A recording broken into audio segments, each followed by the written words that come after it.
পরীক্ষার জন্য 7টা দিন সময় পেলাম রে মাবুদ। আজকে মনে হয় কালকে পড়বো, কালকে মনে হয় পরশুদিন পড়বো।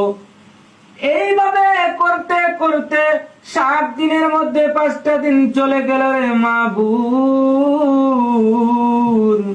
আজকে যখন জীবনের প্রতি গভীর মায়া দয়া করে পড়ার টেবিলে বসলাম রে মাবুদ,